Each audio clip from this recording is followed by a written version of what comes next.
দলের প্রতীক হিসেবে শাপলা পেতে অনড় এনসিপি। দলটি ইতোমধ্যে জাতীয় প্রতীকে দৃশ্যমান শাপলার পরিবর্তে 7টি ভার্সনে আঁকা শাপলার নমুনা নির্বাচন কমিশনের কাছে উপস্থাপন করেছে। 8 অক্টোবর বিকেলে এনসিপির ভেরিফাইড ফেসবুক পেজে নির্বাচন কমিশনের কাছে উপস্থাপন করা শাপলার 7 নমুনা প্রকাশ করেছে দলটি। সম্প্রতি ইসিকে এনসিপির আহ্বায়ক নাহিদ ইসলাম স্বাক্ষরিত চিঠিতে জানানো হয়, গত 30 সেপ্টেম্বর নির্বাচন কমিশন ও সচিবালয়ের পাঠানো চিঠির জবাবে এনসিপির দলীয় অবস্থান অবহিত করা হলো।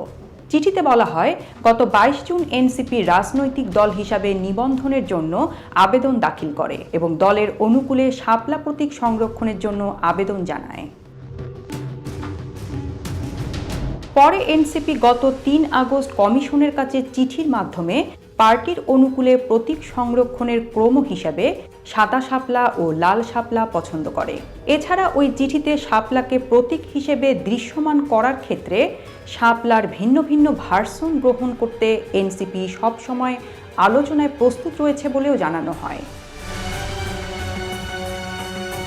নির্বাচন কমিশনের সঙ্গে এনসিপির পরবর্তী বৈঠকগুলোতে প্রতীক হিসাবে শাপলাকে দৃশ্যমান করার ক্ষেত্রে জাতীয় প্রতীকে দৃশ্যমান শাপলার পরিবর্তে ভিন্ন ভিন্ন কয়েকটি ভার্সনে আঁকা শাপলার নমুনা ছবি নির্বাচন কমিশনের কাছে উপস্থাপন করা হয়। চিঠিতে শাপলার 7টি নমুনা চিত্র যুক্ত করে বলা হয়, এ পত্রে উপস্থাপিত নমুনার বাইরেও শাপলার আংশিক ভিন্নতর কোনো নমুনার ব্যাপারে আলোচনা করতেও এনসিপি প্রস্তুত রয়েছে।